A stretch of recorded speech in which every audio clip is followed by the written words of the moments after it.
There was a lot of information that was actually just released about zoning laws, essentially, that are going to come into effect as of January. Hey guys, welcome to another Monday morning chat market update. This time with Stephanie, one half of the dynamic duo of Stephanie Rosella. Hi, Stephanie. How are you this morning? I'm good. How are you? I'm well. Thank you so much. You were talking to me off camera about some new developments over in Spokane. Do tell us what's going on over there. So, there was a lot of information that was actually just released about some new zoning laws, essentially, that are going to come into effect as of January, which is literally crazy enough, only a few weeks away. So I thought I would share. I don't know all of the information. I will say that because there's a lot to take in and process. Okay. However, what I do know is basically over the course of the last year and a half, Spokane piloted a zoning ordinance issuance of basically permitting for ADUs to be added to any parcel without really any question. Obviously, they still had to fit within whatever the setbacks were per parcel, but it was almost kind of like you go down and apply and you're going to get a permit, which is great for somebody who's looking to add, just a single additional, income earner on your property. Right. However, what happened more so was we had a lot of investors who took advantage of this situation of being able to get the permit, which is great because, we do need housing within Spokane. Growth is definitely needed.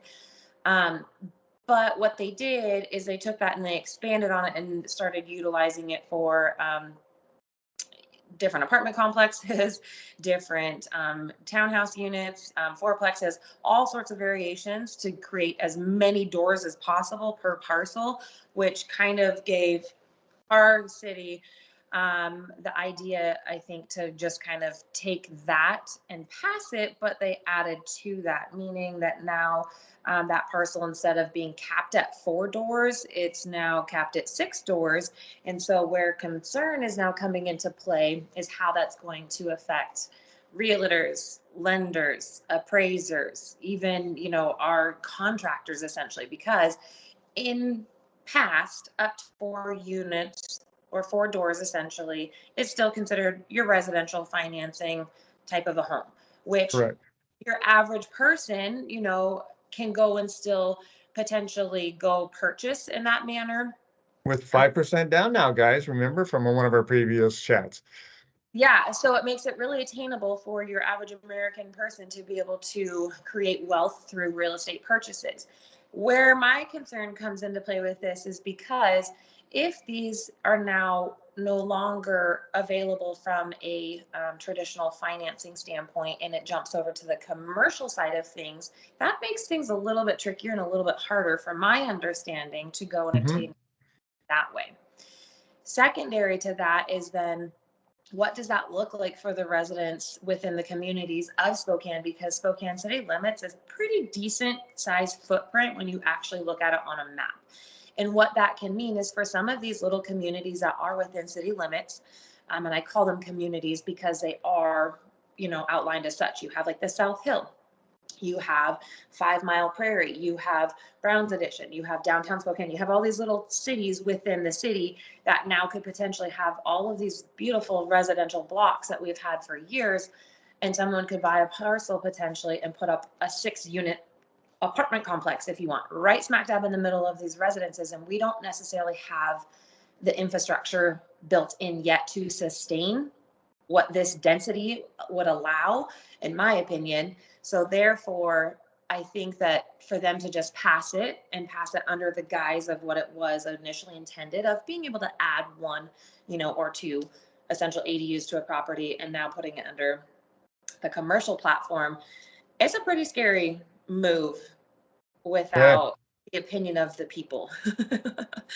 But maybe you can shed a different light because you have obviously been in the industry much longer than I have.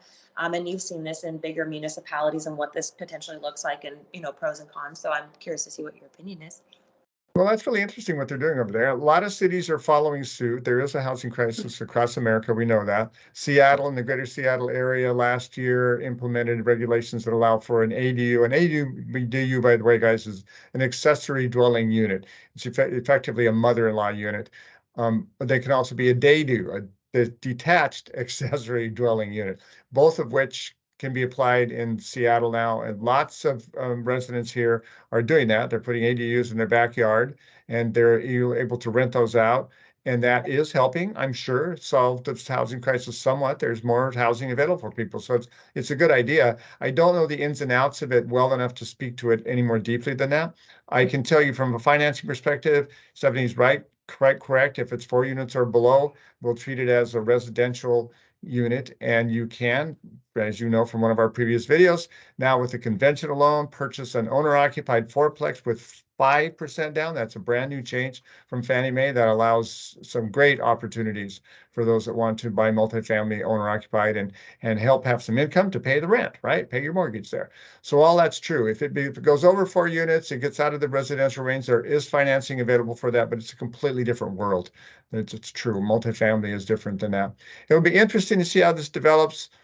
I think it's good moves overall. I think as Stephanie is alluding to, the devil's in the details, and it really depends on how it's implemented and the restrictions around that and how it's going to impact the neighborhoods and the complexity around all of that. It's a big deal. There's no doubt about it. I definitely, think that growth is a need, like I've said. I don't necessarily think I would label us as a crisis, as the world likes to do oftentimes. Spread that it does. In fact, I was looking at that, just even within Spokane.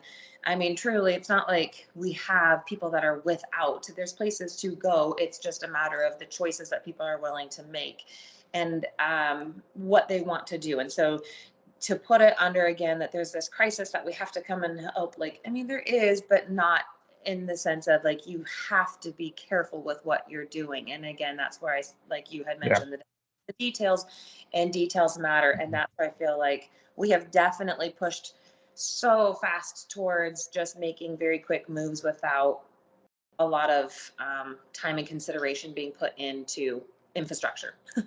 Yeah.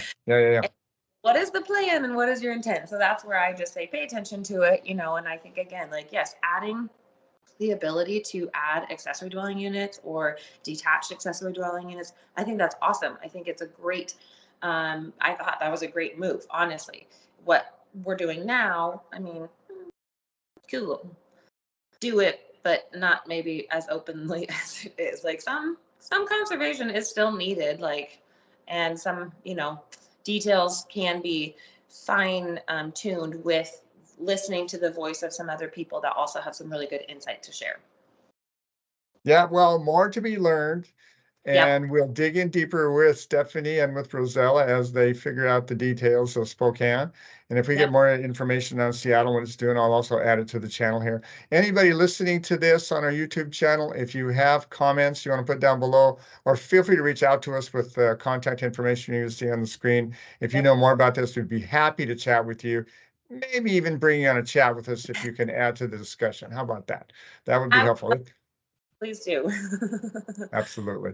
Stephanie, always good to talk to you. This is an interesting one. I look forward to following up on this one with you and Rosella through future chats and seeing where it Yep, develops. for sure. I have a feeling it will be sooner rather than later. Good. I like it. All right. uh, Thanks for your time today, Steph. Talk to you later. Have a great holiday. Okay. as well. Happy holidays. Merry Christmas. To you too as well. Thank you. Bye-bye.